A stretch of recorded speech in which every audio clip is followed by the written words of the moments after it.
1-year mark, the 1-year mark into this genocide, this ethnic cleansing, this extermination of the people of Gaza, but also what's happening in West Bank. And we know that that violence and turmoil that the Palestinians are facing, we know that that has continued for decades. So let's not act like this is something that's new, even though that's what people want to tell us. So let me say this. I first learned about Palestinian struggles on during the Ferguson uprising. For those that don't know, I got my start pretty much in politics through the activism of the Ferguson uprising. I was working as a nurse and I was a pastor and I was, trying to do all the things. And I took that to the streets of Ferguson after Michael Brown was killed. And I didn't know that I would end up becoming one of the activists. I didn't know what it meant to be a protester. I was the one that would go to the commemorative Dr. King marches and stuff like that and, the boycotts, but I didn't know what it was like to actually be a part of that type of a movement, of course. But I remember during that first week, we were getting our butts kicked. We didn't know what to do with the tear gas. Remember, this was 2014, before all the information was out there. And so we were pouring water on ourselves, being burned by the tear gas and the noise munitions. We didn't know what to do. We didn't know how to put on gas masks. But there was a group of folks from Palestine who came to the United States, to Missouri, to St. Louis, to Ferguson, and sat just feet from where Michael Brown's body lay for 4.5 hours, 4 of those hours uncovered in the 100-degree St. Louis heat. And they sat there and they taught us what to do when we were tear gassed, how to put on a gas mask. And I asked at one point, why are you all doing this? Like, why would you risk yourselves to come and teach us this? And you don't have to. And they said, because we understand state-sanctioned violence and we understand oppression and we know what happens to us and we don't want that to happen to anyone else. And so I learned so much at that moment, and I realized I had to get out of my Black girl bubble that was just because I was working to keep my kids alive, keep my son safe, not let my son be the next hashtag. I was doing that work, but I realized that I was just trying to make sure I paid my rent and kept myself going, and I wasn't looking at the oppression that was happening to other people across the country and the world. But that woke me up. And so from that moment on, I started working and collaborating and being active in that way. So it became clear to me very early on how intertwined our struggles for Black liberation and the struggle for Palestinian rights and liberation is, and how similarly immense that power can be between both movements. Both movements can truly be boiled down to one simple yet powerful goal, which is just starting the baseline being saving lives. And so as a nurse, as a pastor, as a congresswoman, for me, saving lives, it has to be the first goal. And so that's why I'm proud to be hosting today's panel, you all, today on the intersection of Black and Palestinian struggles, the struggle for liberation. And it is my hope today that we can highlight both the power and the need for this collective solidarity against Palestinians, against our Arab community, our Muslim community, as well as our Black community. And so with that, it is my pleasure to turn it over to our moderator for today, Mehdi Hasan, to get us started.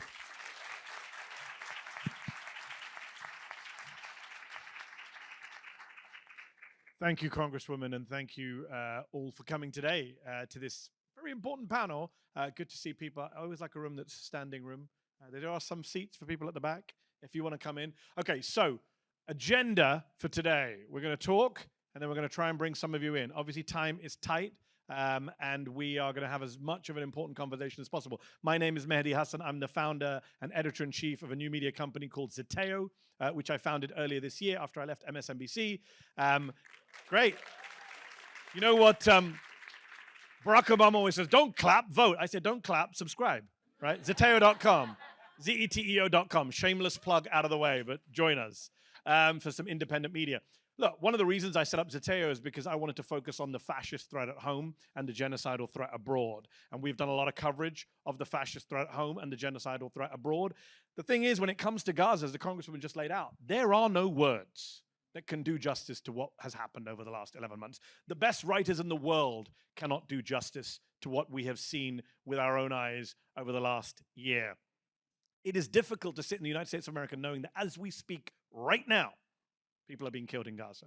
Children are having limbs amputated in Gaza. Women are having C-sections without anesthetic in Gaza. People are being literally starved to death in 2024 by a US armed and enabled and funded military in Gaza. Right? That is what is happening right now. Let's just not beat around the bush. And it's not just a moral disaster. The reason we're here today is it's also a political disaster. It's a disaster for a lot of people in this room who care about the future of the Democratic Party, the future of small d democratic values in this country. And what annoys me most, and why I'm so happy to be here today, and why I had to accept the Congresswoman's invite to moderate this, is I'm tired of the debate that this issue is about Muslim Americans and Arab Americans in Dearborn, Michigan. That is a very narrow and very lazy view. In January of this year, 10 long months ago, 200 black pastors in the crucial swing state of Georgia wrote an open letter calling for a ceasefire. 1,000 black pastors nationwide said, please, Joe Biden, we like you. We want to vote for you. But what do we tell our congregants? Right? This is an issue that affects black people, brown people, young people, progressives. Anyone with a heart cares about this issue. So when people say, the only word more unpopular than DEI right now is intersectionality. This is an intersectional struggle, and that is why we're here today. If you want to understand why it's an intersectional struggle, that's what you're going to hear from our wonderful panel today. I'm supposed to do lots of introductions. Congresswomen Rashida Tlaib and Cori Bush do not need introductions in this room. They are two of the most... They are...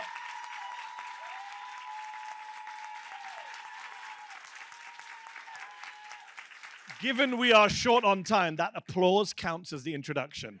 Ruwa Romman is a lawmaker from Georgia, a Democrat. She is the first ever Muslim woman elected to the state house in Georgia, the first Palestinian American elected to any elected office in Georgia. And the woman who the DNC were dumb enough to keep off stage in prime time in Chicago a few weeks ago. Our last panelist is not here yet, but he will be here soon. Dr. Marc Lamont Hill, author, academic, activist. I'm jealous of him because he presents my old show on Al Jazeera English called Up Front. He also has a great YouTube channel that I urge you all to check out. And when he comes, you need to tell him that I gave him a great intro. All right, let's get going. I'm going to start with Representative Romman. You represent part of Atlanta, right? Correct me if I'm wrong, parts of your district, the suburbs. You've grown up, you've organized around, you've been elected to areas with a lot of white Americans, black Americans, brown Americans. What have you learned about that experience that you bring to the Gaza experience? Yeah, so thank you. I'm honored, truly honored and humbled to be here. I feel like I shouldn't be, if you can't tell how awkward I feel right now. But I represent West Gwinnett, which is actually a little bit north of Atlanta. It is, truly, it is where the road to winning in Georgia runs. Period, end of story. It's one of the most diverse counties in the state. It is massive. It's one of the largest counties in the state. And where I specifically represent is almost sort of one of the last places where it's not more diverse than it is not diverse, so it's kind of still on the cusp. And I didn't intend to run for office, but the experiences that I've had and the way that this has moved is just hard to articulate. So let me just focus on this point. What I tell people all the time is that we need to be acting locally while thinking globally. And my experience as a state representative absolutely shaped everything I've been doing over the past 2 years, even well before what's been happening in Gaza. Because the reality is that even when I was running for office, me being a Palestinian was so offensive to the GOP that, my incredibly terrible opponent at the time, of all the things he could have talked about, whether it was himself, his policies, whatever, kept talking about how I'm, a terrorist or a terrorist sympathizer or whatever the case may be. And when I got to the State House, I thought, you know what? at least I don't have to deal with everything happening in Palestine, because I just lost my grandfather. And I was like, it's state, I'll be okay, I'll deal, it's fine. Little did I know that even in our own state legislature, we were seeing bills that would frankly criminalize legitimate criticism of the state of Israel. And it was set under the legitimate need to stop the rising tide of anti-Semitism in Georgia. And it was real, you guys. Like, there were people standing outside synagogues with Nazi flags the day before a bunch of Jewish kids were supposed to start summer school. It was real. The problem was nothing in that bill that, by the way, passed this year and was shoved through this year by a Republican-controlled legislature and signed by a Republican governor. Nothing in that bill would have stopped any of that. And I found myself in this weird crux of, like, we've got local legislation to worry about, and it had these sort of national and international implications. And we barely get staff. I wasn't equipped. But the beauty of that, and what sustained me, even in the past 11 months, was this beautiful multi-faith, multi-racial, multi-generational coalition that at the Capitol in Georgia came and said, you're not doing this in our name. And we all oppose this, right? And then that same coalition stepped up in October, and I'll be honest with you, is the reason I frankly have been able to survive the past 11 months. Because they have carried me at times when I couldn't carry myself, and it continues to remind me and ground me that none of us can do any of this alone. And if there's anything I've learned in the despair and the destruction and the horror and the feeling of rejection and dejection and you name it, it's the fact that the only way we move forward is together. And no matter how long it takes for national level people to get it through their heads, we cannot win in a country that continues to see the rising tide of white supremacy without centering the people who have faced it head on. And that includes all of us. Thank you. Congresswoman Tlaib, you have Detroit, Dearborn, Michigan. It's your backyard.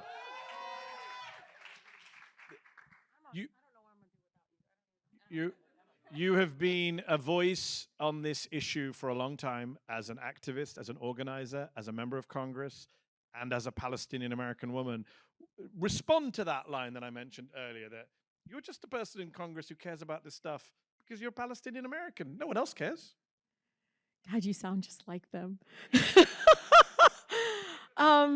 You know, it's so amazing. I was talking about this today, Cori, where in our breakfast for the Michigan delegation, and I said, I always see Cori, but she gets up and she says, "St. Louis and I rise," or St. Louis, your Congresswoman loves you.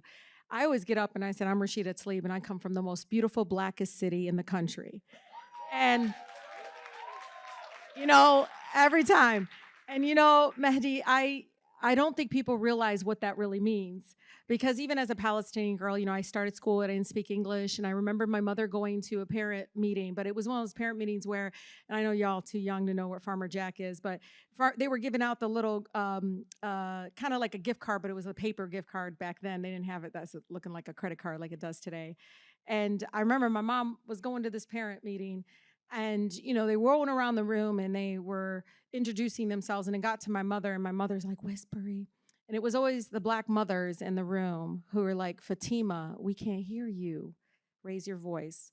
And I always say that just in that moment, I don't think they realize this. I'm in like first grade, and I'm watching black women raise the voice of this Palestinian woman who grew up thinking, just don't breathe, be invisible, I'll live. Checkpoint up, don't breathe, don't say anything, don't do eye contact, I'll live. And as you grow up and you start, listening to the stories of, again, this is an 85% black city, my teachers, the neighbors, anybody that comes up to you has an experience. When I started talking about what was going on with my family, I remember my driver's ed teacher saying, "Oh no, they used to have the fire department come in and hose down people at protests." And I was like, "Oh really? They do skunk water." And it's just like these stories that you share and this connectivity that happens. But one of the things after I got elected to even state house and Congress, I started working on water. Water is life. Water is a human right. And organically, Cori, Mehdi, you should have seen, I was talking about how cutting off water is violence, right? And all of a sudden, they're like, yeah, just like in Gaza. I was like, you're right.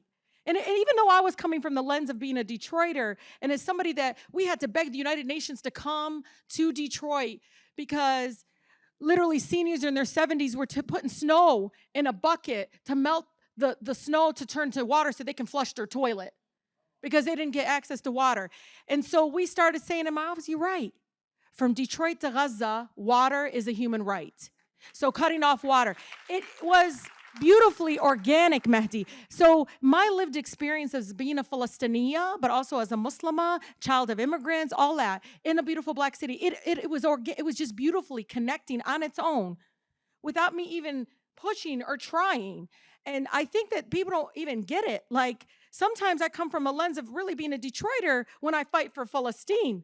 Because I'm like, no, in Detroit, this is how we talk about it. And this is how I'm going to talk about it on the House floor. I'm not going to talk about it like a human rights lawyer, United Nations, or like Mehdi. I'm going to talk about it from the girl. I'm going to talk about it like the girl from Southwest Detroit.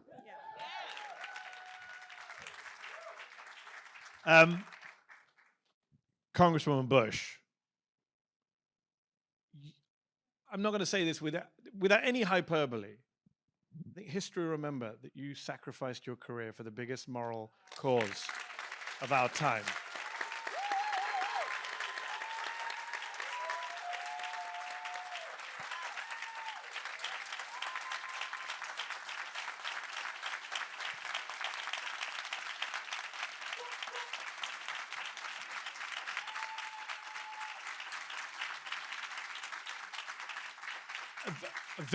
A very simple question. Why?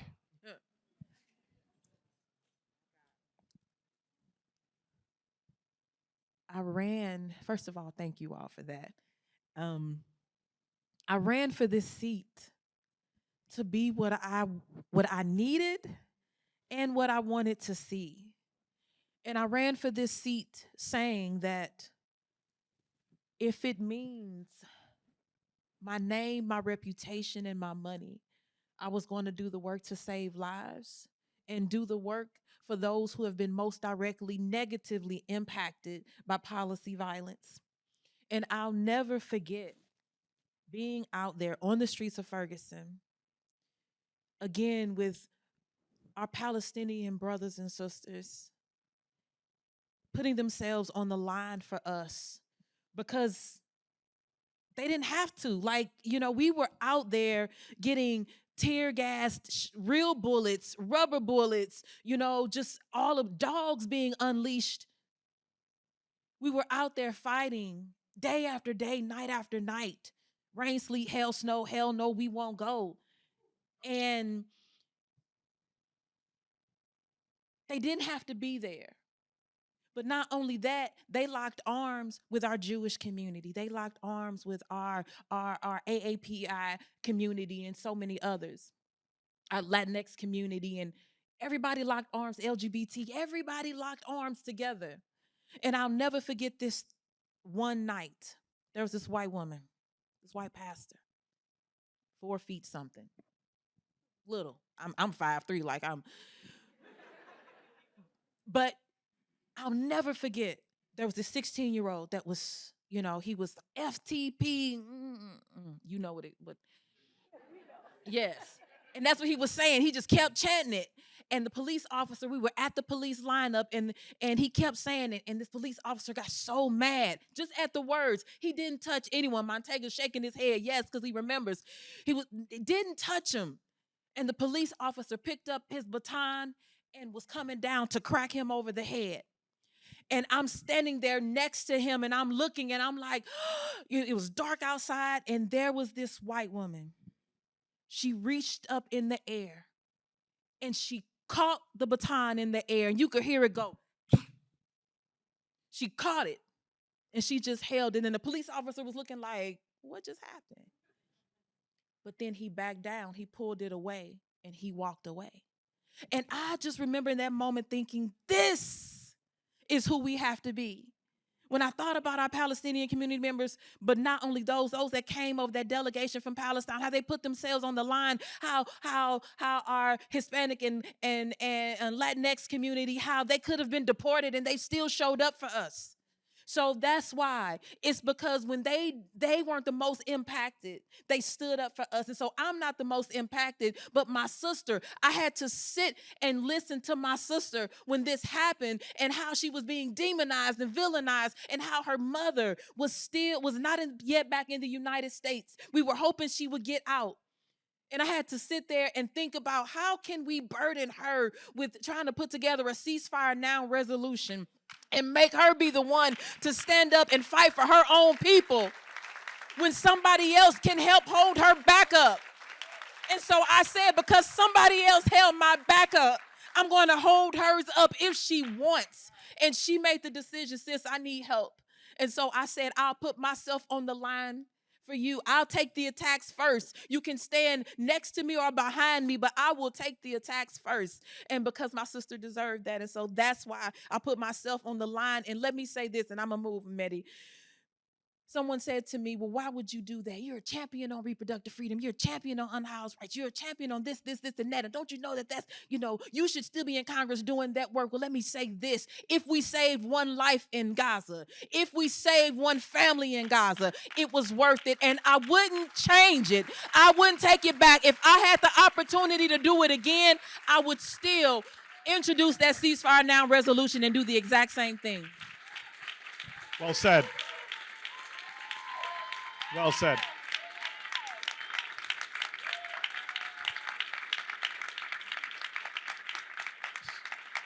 And I think history will remember that a lot of people came late to the ceasefire movement. Ruwa Romman, let me ask you this. A lot of people in this room will remember a time when black people were not felt welcome in the Democratic Party. A lot of people in this room are still struggling to make black people feel even more welcome in the Democratic Party.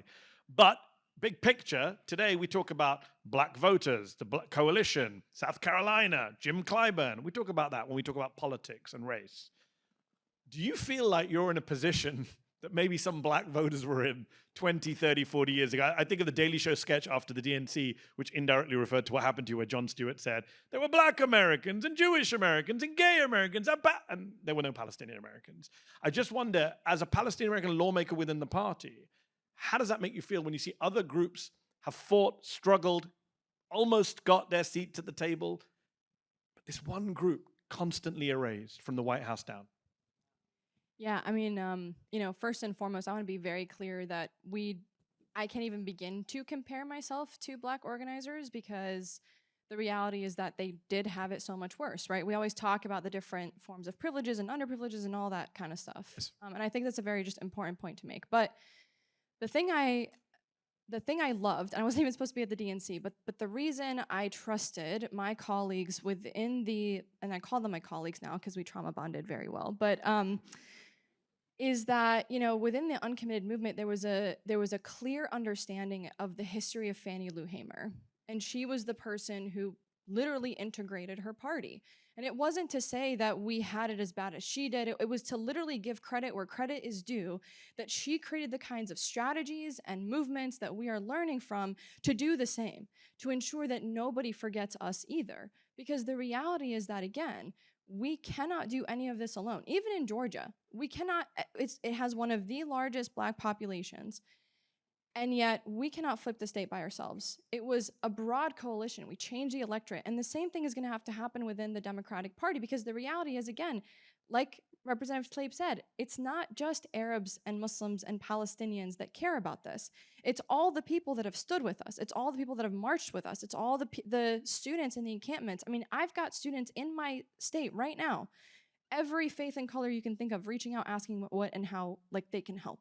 And they care. And they're saying, I don't know what to do come November because I saw what happened to you. And if they're not listening to you, what makes me think they're gonna listen to me? And so the messages we're sending isn't just to my community, it's actually a lot more broad than that. And one thing we've seen, of course, the place we've really seen organizing and people from different communities, black, white, brown, Jewish, Muslim, Arab, come together is on college campuses. Since October, especially this year, we have a new school year.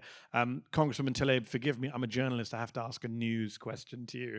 I'm looking at my Twitter and the Michigan Attorney General has just announced that they are going to charge 11 people, mostly students and alumni, with criminal charges over protests against the war in Gaza. What is your reaction to Dana Nessel's news today in Michigan?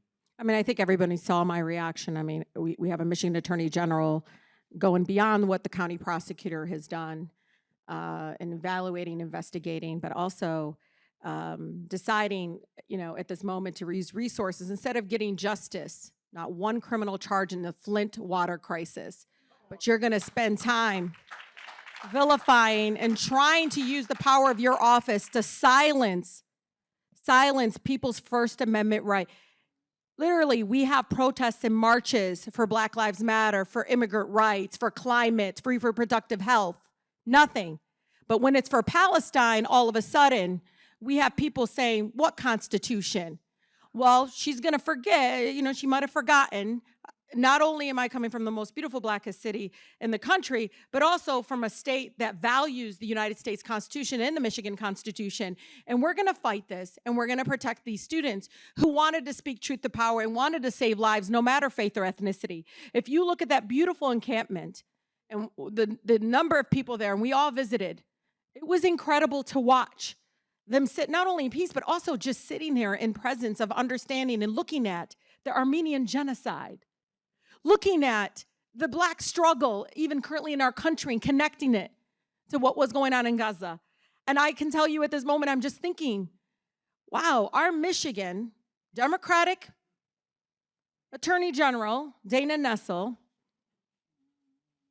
poof, out of the blue, let her people didn't even know she was going to do it. It's almost like Democrats don't want to win Michigan this year. It's 50-something days left. It's funny, Mehdi heard me say it. It's like, don't they know she's only up 1 point?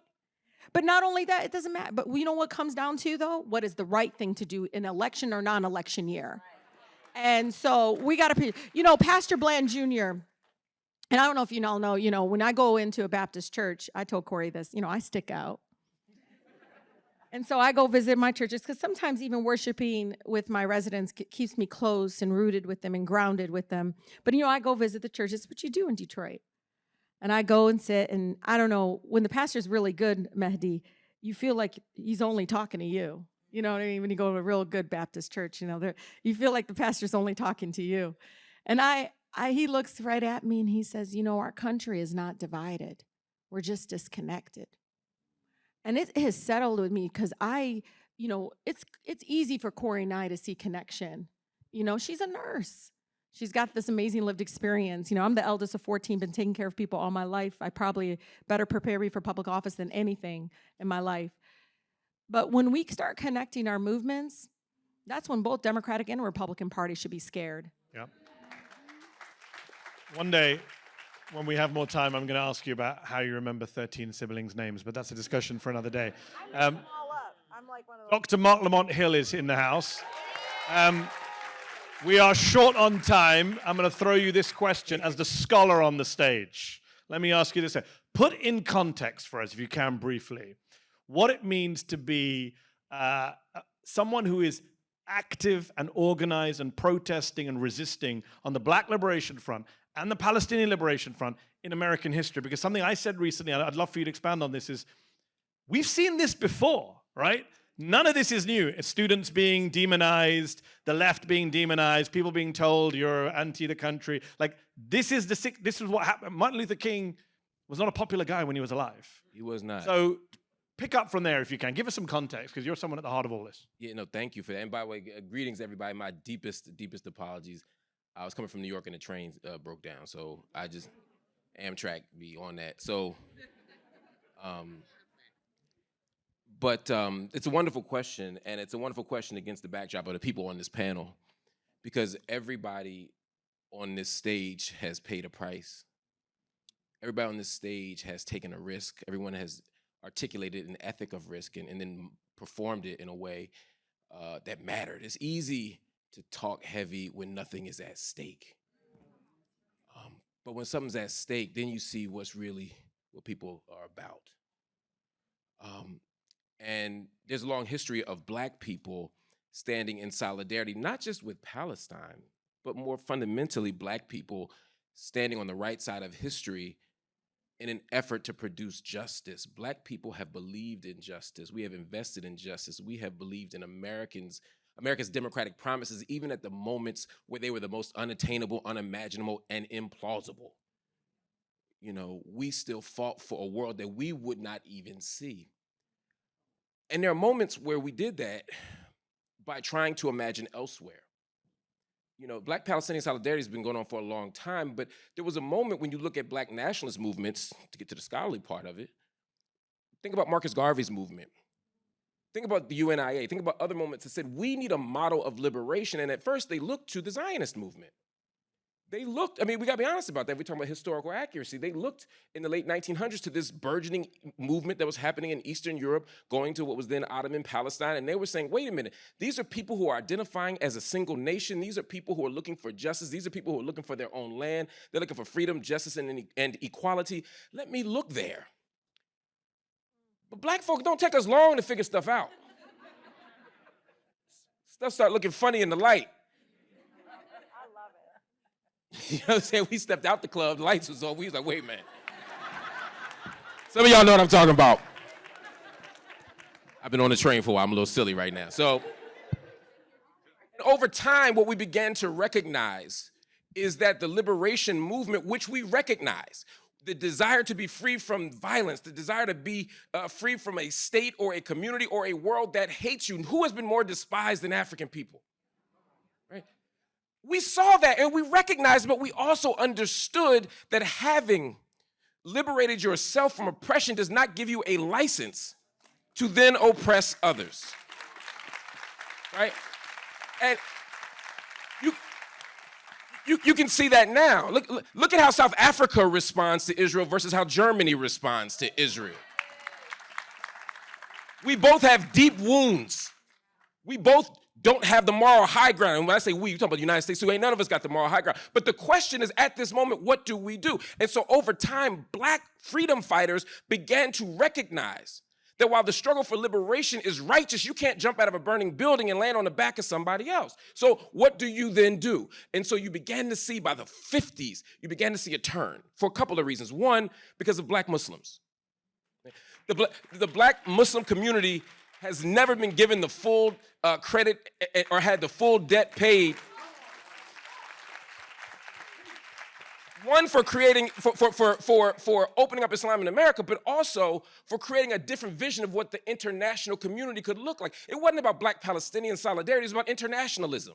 It was about a recognition that our liberation is bound up in the liberation of others around the globe, but not just as, hear me, don't just clap, hear me.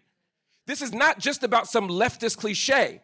It's about understanding that the networks and the institutions of power are connected. Capitalism is connected. White supremacy is connected. We can't dismantle these systems because those systems don't have passports or Hawaii's or driver's licenses. They don't stop at the border. They go international. That's why we got to do that work and understand internationalism. So now we get to the 50s. I'm going to take this. I only got one answer, so I'm going to land this plane.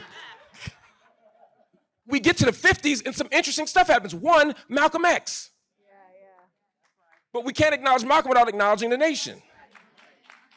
Because Malcolm, the movies want you to think Malcolm, bad Muslim, went to Mecca, saw white people, became good Muslim, right? Whole Disney movie. Malcolm was there in 59 before he was there in 64. He saw Gaza, he saw Jerusalem, he understood that. And he understood what it meant to say we are not just part of we're not minorities. When he said the original man is the Asiatic black man and make it an owner of the cream of the planet Earth, the father of civilization, the God of the universe. Supreme wisdom, lesson one, let's go. You understood that was an internationalist vision. So by the time you get to September, of 1964 in the Egyptian Gazette, when he's writing on Zionist logic, he's acknowledging that Zionism, before 67, he's acknowledging that Zionism is a problem, not because there's an issue with cultural Zionism, not because there's an issue with Jewishness, not because there's an issue with the cultural diaspora, but because this particular version of Zionism, political Zionism, is an ethno-national, settler colonial, apartheid movement that is dependent upon the expulsion and the erasure and the dispossession of Palestinian people. And I ain't scared to say it. So the last thing, as I move to my conclusion, she just started talking about black churches, you know what I'm saying? you get to 67. Now things really, really change if you look at it from a political analysis perspective, because now you have the 1967 war. Now, there's not even an illusion. It's very clear that this is a neo-colonial movement. It's indisputable at this point, because now Golan is taken, now Sinai is taken, now Gaza is taken, now East Jerusalem is taken. So by the time you get to the summer of 67, you got black internationalists all the way back to Bandung. Go back and read Malcolm's message to the grassroots or listen to it. But I'll take you back to 67 again. SNCC is now standing up. They wrote a newsletter about what had just happened in the 6-Day War, written, by the way, they say SNCC was written by Ethel Minor. We got to always write black women back into history as they get written out. It was Ethel Minor who wrote that newsletter. And so now you got a generation of children of Malcolm, the cultural nationalists, the Panthers, who were like, wait a minute, this thing is different. And what they try to do every Martin Luther King Day, as we move to the benediction, is they try to tell you King was a Zionist. King wasn't no Zionist.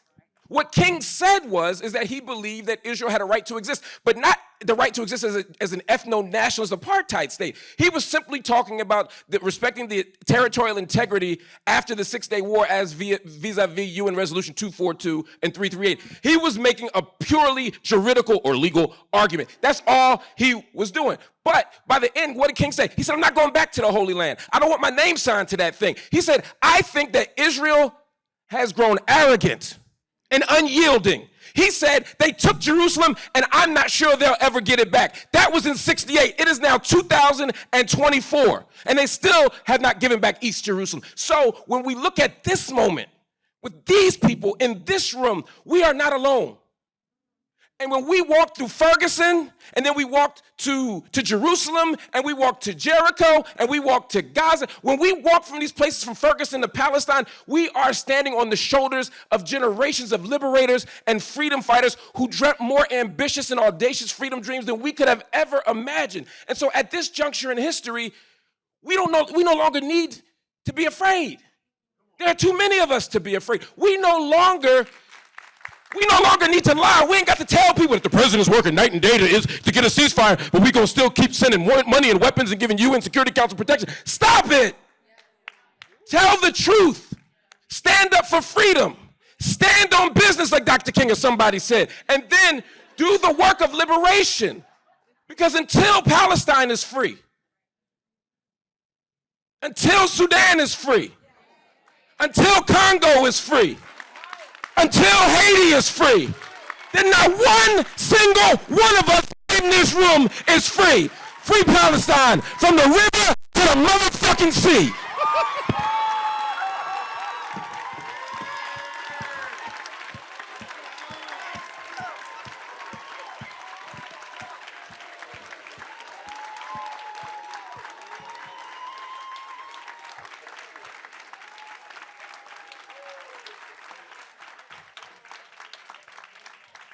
And Amtrak thought they could stop this guy.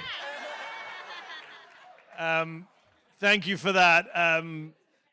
He said he was only going to get one answer. I think he had 7 more than everyone else, but I think it was worth it. I think it was worth it. Thank you, Mark. We're going to throw it open to the audience. By the way, just to be clear, you said everyone, I just want to be, for the record, you said everyone on the stage has paid a price. For the record, I have no idea what you're referring to in relation to me. I don't know what you're talking about. Every time Matthew loses a job, I get a job. So I'll be checking the news. I'm like, Al Jazeera, take it. Let's open up to the crowd. I'm going to take 3 questions in one go because we're short on time. I'm going to take it from all 3 blocks of the audience. And gentleman standing up, he's good to go. So we're going to go to him first. Oh, he sat down again. There's a mic right behind you. Right behind you. Hi, my name is Corey. I was wondering, watching the ongoing war in Gaza, largely because of the current round of founding was started, obviously because of what happened on October 7th. One thing I noticed that there was no commentary about October 7th, no commentary about Hamas. Could you explain why? And also, do you believe that Hamas should surrender in exchange for stopping the ongoing violence, which I agree has been extremely tragic and killed far too many innocent Palestinians. Okay, that's the first one. Let's take one from that side of the room. Anyone? Oh, is this gentleman standing here? Okay.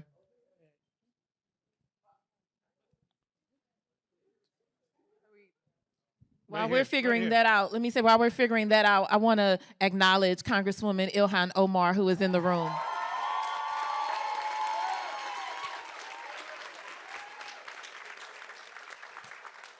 Someone else who's never paid any prices whatsoever one. for the position she's taken. Gentlemen. My question is, how do we move beyond a transactional approach to build inter-community solidarity between Black people and Palestinians? Okay, and then let's take one from this side of the hall. Okay, lady here. The microphone's right there. I just want to say I thank you guys for bringing this to the forefront. I am an individual. I came from the islands. I went to high school in Israel, and it breaks my heart to see what is happening. I've been to Gaza.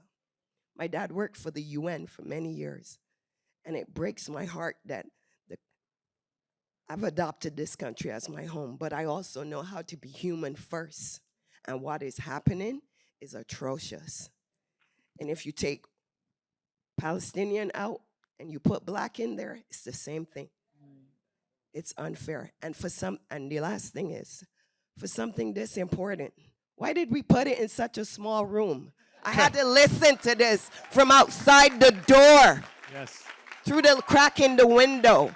What, Good did they question. think that it doesn't matter to us as Black people? No. I don't know why you're looking at me when you're asking the question. I'm just a moderator. But anyway, Congresswoman in the middle over From there. the bottom of my heart, thank you. Thank you. Thank you. All right, I'm going to take one more question from the lady here in the red jacket. Hi, everyone. My name is Gabby. I'm a council member in the city of Detroit. We passed the ceasefire resolution there.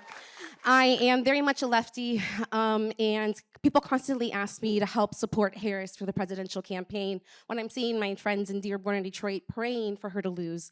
My question is, how do we collectively survive this election? It's a very real question. I don't know what to do. I don't know when to help her or how. What does this look like? How do we get this done? I Thank you. spent 9 months going around the United States speaking at audiences everywhere, and that question comes up everywhere when I was waiting for it to come up tonight, and it's come up tonight. All right, or today.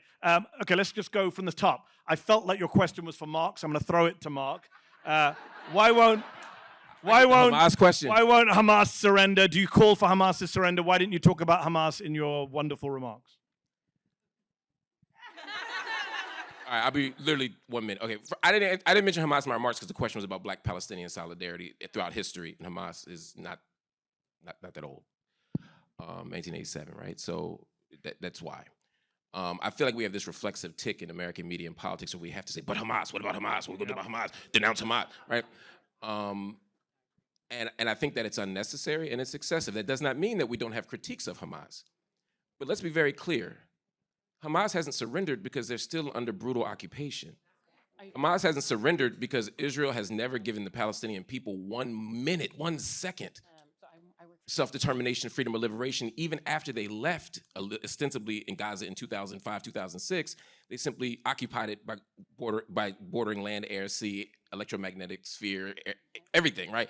I mean, literally, right? I mean, Palestinians don't control what goes in, what goes out, etc. And so when you talk about Hamas, or you talk about October 7th, we also have to talk about October 6th. Because history didn't start on October 7th, right? And so my moral code is that you don't kidnap innocent people and that you don't kill civilians, all right? That's fine. We can have that conversation. I'm not without a critique of Hamas, but as a non-Palestinian, which is why I was a little reluctant to answer the question, it is not my job to tell people how to liberate themselves. It is not my job to tell people how to get free. And the question presumes, and it's undergirded by a kind of Orientalist, white supremacist idea that Palestinians are these unyielding, barbaric, uncivilized, pre-modern people who are incapable of negotiation. When Palestinians stand up and walk straight and march, they shoot them down. Look at the March of Return. When you have a general strike like the Great Revolts from 1936 to 1939, the revolts from 36 to 39, the strike was from October of 36 to April of 36 to October of 36, they still killed them, right? When Palestinians negotiate, they take the land. When Palestinians, it's just like black folk. You pull your pants up, they shoot you. You put on a tie, they shoot you, right? Mark, You it's can real estate 1:52 and I feel you're building, and I got to. No, I'm not building. I'm done. I'm done. Not building. Not building. I love not it, building. but So the point is, you can. There is room in a political discourse to have a critique of Hamas. Yep. But they are a democratically elected organization that has been systematically undermined. So if we're going to have the conversation about Hamas, don't just talk about them like they're some irrational, crazy people against the backdrop of Israeli settler states that sexually abuse people, that steal land, that kill people, that never hold on to a treaty. So let's have a real conversation. If we're gonna talk about Hamas, let's have a real conversation about Hamas, not the neoliberal, dishonest Orientalist conversation about Hamas. I would point out, Mark, 2005, not elected, not really. I mean, I wouldn't fall down that. I would just. You wouldn't call Hamas's election democratic? 05, man. That's what I'm talking about. 19 years ago. I mean, they don't have a mandate. yeah. I agree with I mean, you. the Israelis try and excuse killing them because they're like, you voted for Hamas, and I always get frustrated. And that's why. Fair enough. They're not. Yeah. They were. I'm just saying they weren't a terrorist organization that just popped up and took over the town. Agreed. Okay, and gentleman's got his video. We'll see where that goes. It ain't gonna look like that on the internet tomorrow. I already know. They can't fire me for nothing else. We have the question for the gentleman. Yes, Ruwa, do you want to take the question about intercommunity relationships? You We'll keep it short because we're running out of time. Really love that question. Under 60 seconds. Yeah, okay, so I'm gonna put it to you this way. I think it looks like us showing up for each other and not in a tit for tat way, but in a, I have the ability to do something for you right now and I'm gonna do it without expectation. However, with the understanding from the receiving party that they will show up for you as well, just like Congresswoman Bush showed up for us when we couldn't even show up for ourselves. To me, that's what it looks like, but it also looks like when those Palestinians reached out to those people in Ferguson and said, let me help you deal with the tear gas. To me, but it involves sacrifice. You can't just be like, I'm gonna show up when it's nice or the headlines are there or when it's convenient. And to me, that's it's reciprocity more than it is about for tat. So we're going. I promise. I'm going to bring you in. Congresswoman Bush is about to do concluding remarks. We're going to take that last one wasn't really a question about why was the room not big enough, but it was a very powerful moment about humanity. Congresswoman, I want you to take that, if you want to pick up on that question. I'm going to pick up on that question. I question. also need you to do with the what are you going to do in November? I got Gabby. That's for you. That was made for you. So one of the things that I think is important, so in 2016, I was at a Flint masjid, and I do it through story, I'm sorry, really quick. I was at a Flint masjid, and I remember it was so crazy. I was on a panel, and there's Congressman Kildee and everything, but the question came to me. I was just finished my 6 years in the State House, and the question was from a young Muslima. Maybe she was 16, 17 years old. She gets up and she goes, Rashida, how come nobody's saying anything about him wanting to do a Muslim ban? Nobody's saying anything. This is before the Muslim ban got put into effect and everybody showed up to the airport. And I looked at her and I said, sister, I'm not talking to you. I'm talking to everybody in this masjid. How many of you said anything when he said Mexicans were rapists? You gotta sometimes, as your own self, this is how you do it and how I do it. And again, I know I grew up differently than many other Muslims and Palestinians. I get it. I grew up in Detroit. But I was like, I put the mirror up like, but where were you? So you can't, that's how you push back and not make it transactional, is constantly putting the mirror up. In regards to this, I get this question all the time, Rashida, what are we gonna do? Look, I grew up in a family, we always voted. Democrat, my dad put signs up in front of Democrats I couldn't even vote for. It's not even in our district, blah, blah. It doesn't matter. That's what happens when you grow up in a UAW home. It's like Democrat, Democrat, Democrat. My dad was the type, he said, you see this? See the shirt on you? That's from, he's like, that's the Democrats. Okay, Dad. You think you got those shoes? You better, Democrats. And this is me now. As I got older, Gabby, I was like, nah, yaba, that was from UAW. That was not from just Democratic Party. That was from your union got you that. When people say to me, oh, you're 1 of 14, you got straight teeth. How'd you get straight teeth? UAW. I got straight teeth because the UAW got his dental coverage. I need to make that clear, Mehdi. But with this, no. But this question comes up a lot. But it's like, why is it on us and not on the party? Why is it on us and not the party? I mean, no, this is real. All right, the majority of Americans want us to end the support of the genocide. You do something about it. But I also tell people, and this is, Gabby, what I tell people in Dearborn, because I'm the Congresswoman in Dearborn. I also, be honest, I tell them, look, I don't want us to be more invisible, so I need you to vote. But remember, that ballot is not an application. It doesn't need to be complete. But that's the thing. That's the choice. So just to be clear, you're saying don't vote for the top. No, I am saying to people, vote.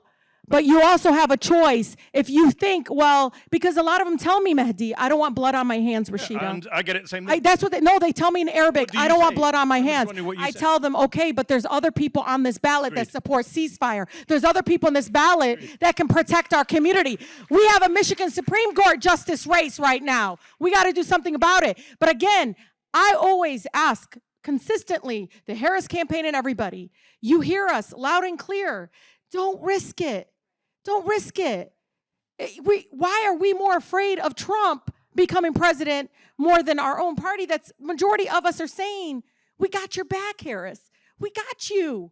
Do what's right. Before I hand over to Congresswoman Bush, just to check, have you endorsed Kamala Harris? Yeah, I don't know. I'm asking genuinely. It's just a question. Hey, hold on. I offered it and it was rejected. Yes. So like, I don't even know if they want it. I mean, but real talk. Do they what want? a great, what a I'm great actually- reply. Hold on. What a great No, reply. hold on. What a I'm great like this. reply. I'm Well sorry. said. Okay, this is like firing Well me said. up. This is not good. I was getting myself, but like real talk. Real talk. Do they want that? Like that's the question I've been asking. Great- Do you it's a want gr- it, or are it's you a planning great on question. a different path to the White House? In which case, that's fine. Normally, I hate it when people answer a question of mine with a question, but that is a great question. I don't know. And now I'm going to get in trouble because we're not going to make 2 o'clock. So I'm going to wrap this up. I'm going to hand back to Congresswoman Bush to give us concluding remarks to answer the question of the night as to why we didn't get a bigger room. And I am going to say, I'm going to just say, to echo what Mark said, I mean, we know where that line came from. It is the line that defines all of us here, the late, great Nelson Mandela, that we all know that none of us will be free until Palestine will be free. Congresswoman Bush, over to you. Let me first start by saying thank you to the panel. Thank you, each and every one of you, for taking your time out to be here, for bringing such insight and such fire and such love and support and solidarity, because we want this to be the beginning. I think this is the first of its kind discussion during CBC week. So hopefully, even though I won't be here, somebody else will continue this on, because if you send me back, if you send me back, let me say this, because AIPAC and what they did to me is real. And if we think that AIPAC was only targeting Jamal and Cori, actually they're targeting so many of us. So pay attention to what's going to happen in the next 2 years. So whether I come back or whether I come back in 2 years or 4 years or whatever it is, if I come back, I'm gonna need your help. Okay, so I'm gonna stop there. Okay, so that's right. So let me say to you all, thank you all for caring about this issue enough to show up. Thank you for wanting to learn. Thank you for wanting to give information. You all, we need you in this movement. This movement is all of us. This movement can't just be about me and what I know and my own journey and my experiences. It has to be what Dr. King talked about, the World House. Of course, it wasn't his intellectual property, but he spoke about it. And he in his book, Where Do We Go From Here? I believe that was the one. And the World House, so not just me and mine, but about how it affects the entire world. So we have a part in that. And the thing is this, I'm saying it in this particular space because I recognize, and I said this yesterday, in this particular space, everybody in here has a title, or you're part of something, some movement or some organization. Everybody in here is fly, and I get that. So that means that everybody in here has a purpose, and you have a reason why you were sent here or compelled to be here. So now you got to do something with that information. You got to do something with it. Everybody in here has been tasked with that. So I just hope you know that. So understand that mandate when you walk out the door, that now you got to do something more and different than what you did before you came in. Okay, now let me also say this. When we want to know about this room. Okay, let me tell, wait a minute. I am. Where's Lanice Wallace? Come up here. Woo! You all, Lanice Wallace, this is my chief of staff.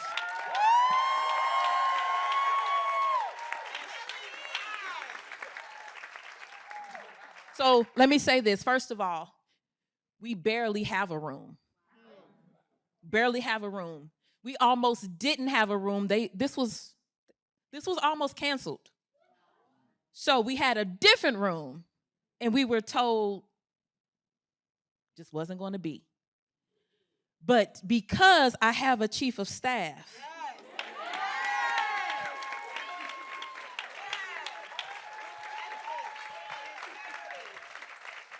who brings the fire herself,